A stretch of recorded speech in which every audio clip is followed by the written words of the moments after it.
and welcome to my YouTube channel. I'm Aishwarya Jagdish and I'm a long-distance triathlete from India. I'm currently one of the fastest in the country. In the last 14 months, I've taken part in 6 Ironman 70.3 events, including the World Championships. An Ironman 70.3 event includes a 1.9 kilometers of swim, 90 kilometers of bike, and 21.1 kilometers of run, all done together, one after the other.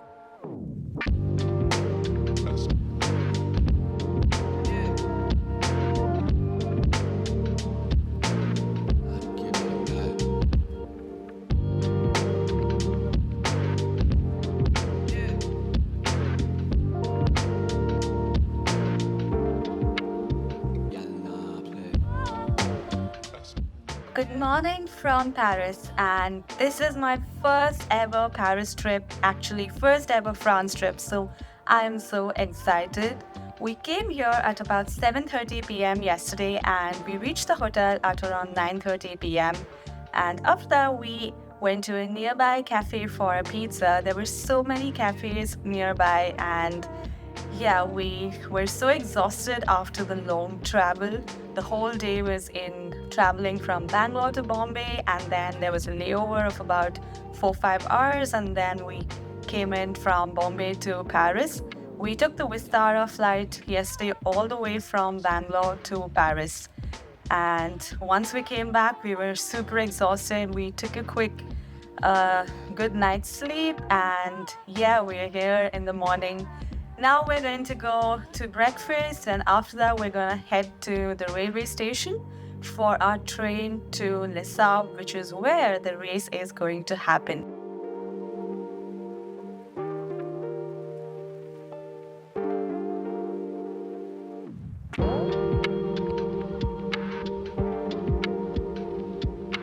So just so excited. The race is actually in just 2 days. It's on a Saturday because it got preponed by 1 day, which gives us very less time to actually prepare for everything before the race, but it is still very exciting.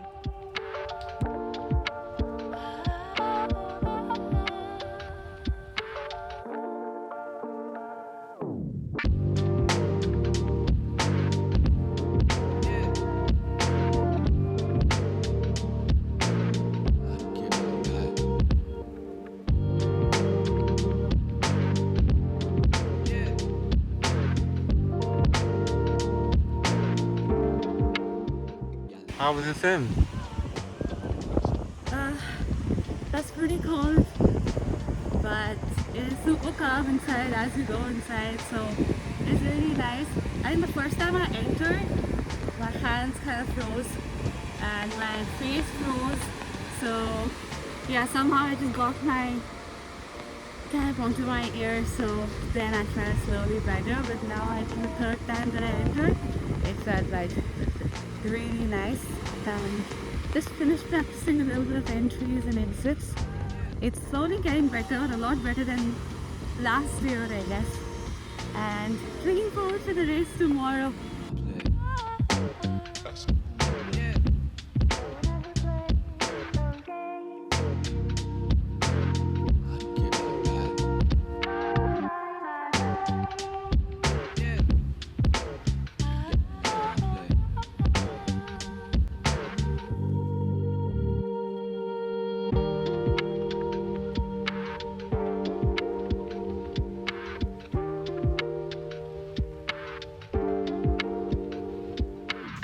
Noah's all set for his bike check-in and he's all ready, but we're gonna add the stickers for him before we send him off.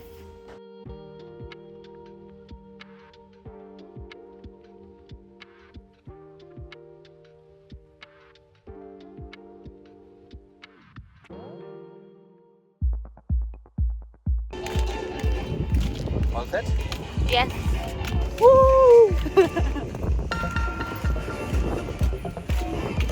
Voilà avec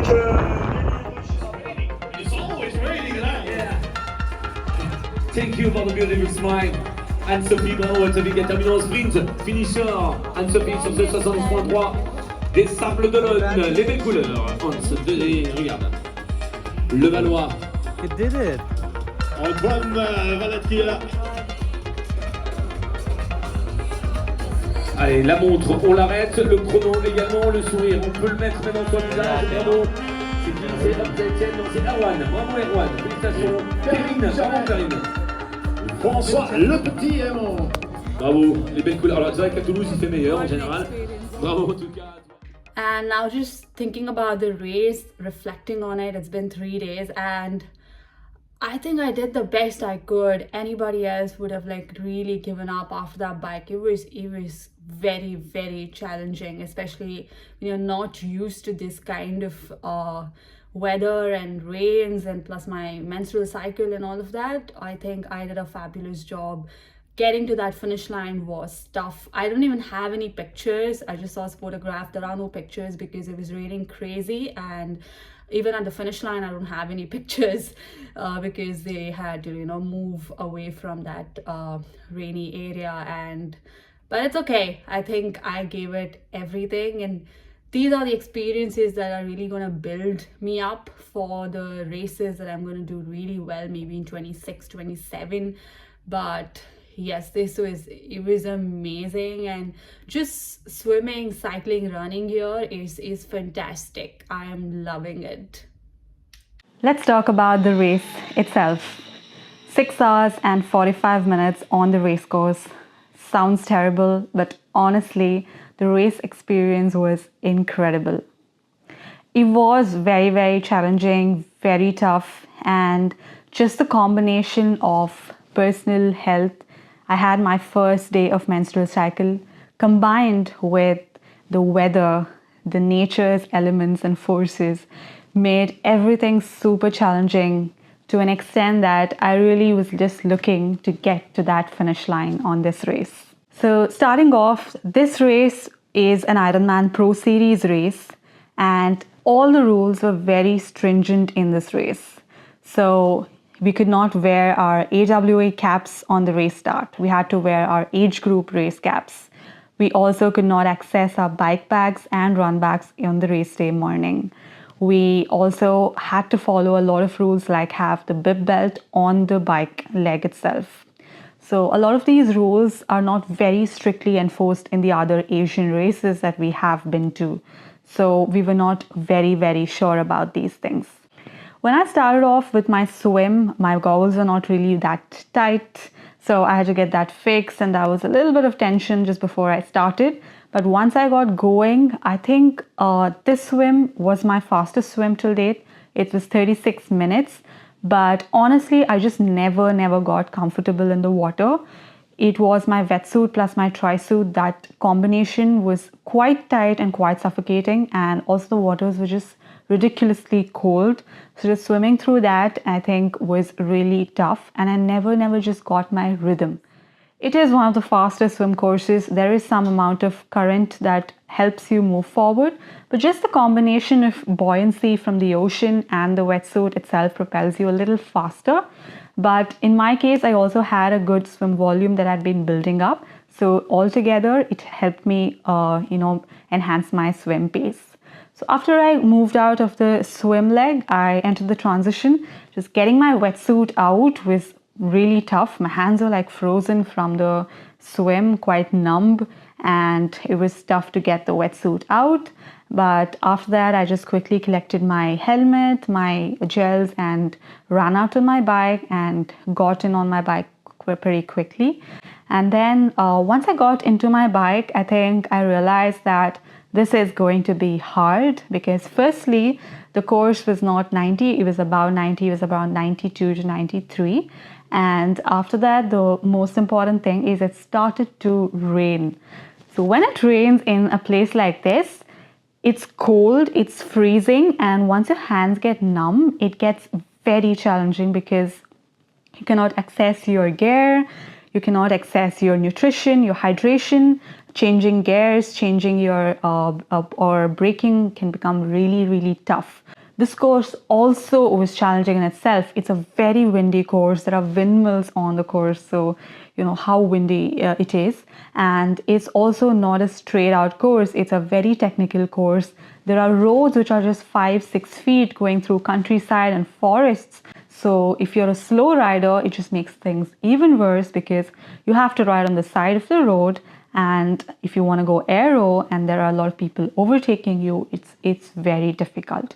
So I think the first 10 kilometers really took a long time. Even now when we go out for the rides, after the race, the 10 kilometers takes like 30-35 minutes to just make it because the winds are like insanely ferocious here. It kind of like blows you out. Or moving through that whole 90 plus kilometers of bike leg was really tough. It was my longest bike split ever. But I would also have to little bit account my menstrual cycle into it because it just makes it very difficult. And also another important aspect is that we're not used to this weather. It's really cold. It's a different weather from the tropical region I'm from. And also just you don't really know how much water or how much nutrition you need on this course because you are feeling numb. You're not really feeling or able to listen to your body. Until you have that experience going into such races, it becomes really hard to assess how much of what you would need, and you just don't feel like drinking water, but though you would need to drink water. So somehow I completed the 90 kilometers and then headed back to the transition. There was also another interesting thing that happened is that I didn't have my bib belt on. So in the middle of the bike course, I had multiple conversations with referees who told me or showed me a blue card saying, hey, you have a penalty that you need to try out. I think that's what they said because I don't understand French and they don't understand English. So when I kind of came through the transition, I tried looking out for penalty tents and speaking to a couple of people, roaming around a little bit to find a penalty tent and asking other referees there. And that took a lot of time. But I eventually didn't have a penalty and didn't need it, but I never knew it until I finished. But I just didn't want to have a DQ on this race. So I wanted to make sure I didn't have a penalty. So I just exited the transition because one of the referees said, you find it on the run course. So I started running, but honestly, my legs were really dead and numb when I started running. I honestly started walking. It was just really hard. I jogged for about 2-3 kilometers until I got onto the promenade. So once that happened and I got to the promenade, that crowd was amazing. There was so many people cheering us on. So after that, I kind of really picked up my run legs. I started doing well. I was hitting a good set of numbers that I would have really liked. I went through the promenade, I flew down, and then it started raining.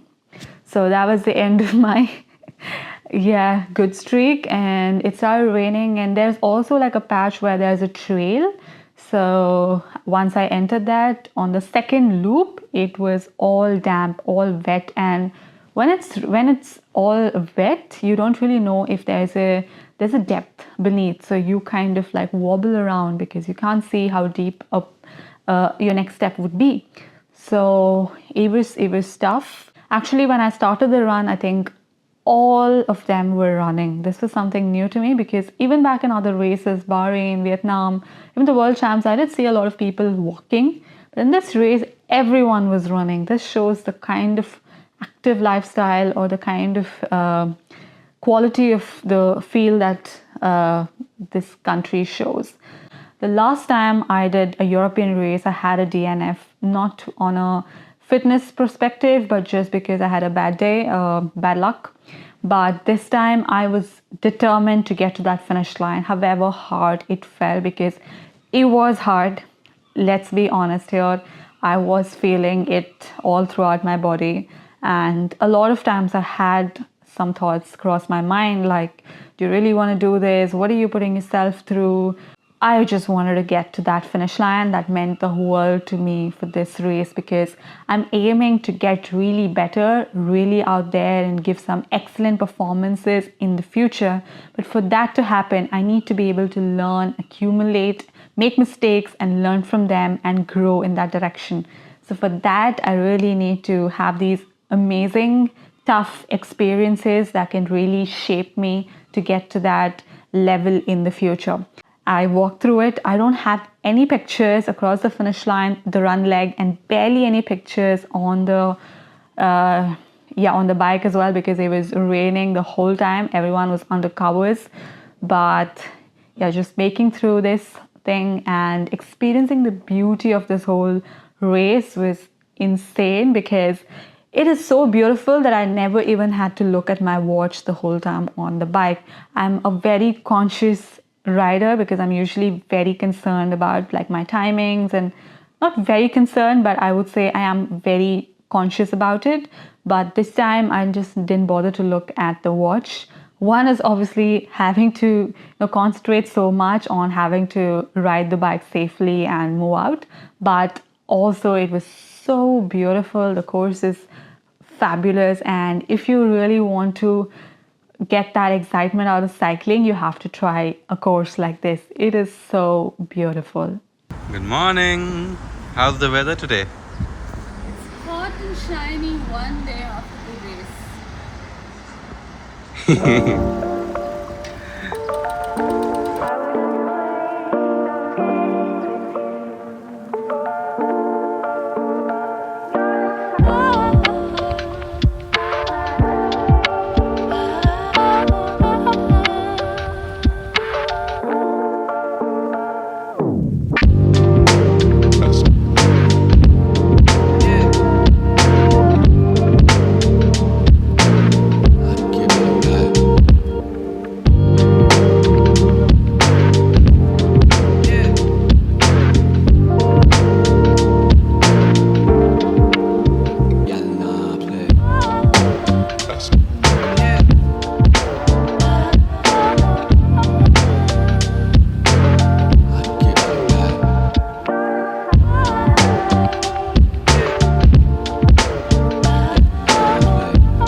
Just went for some grocery shopping and then got some apricots, plums, these are from Portugal, some cherries, blueberries, strawberries, some eggs of course, and yeah, our favorite goat cheese, different forms of them, and some feta cheese, and yeah, some multigrain baguette. Also squeezed some fresh orange juice. And it's just so much fun going grocery shopping here because you get so many different kind of berries and other items that we don't tend to get in India.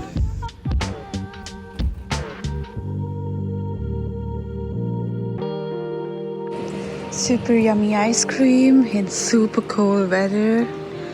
It's raining. I hope I don't fall sick. This is like 9:30 p.m. in the night, and I just love how calm the streets are and how beautiful it is. Just you can hear the birds chirping, the seagulls chirping. That's it.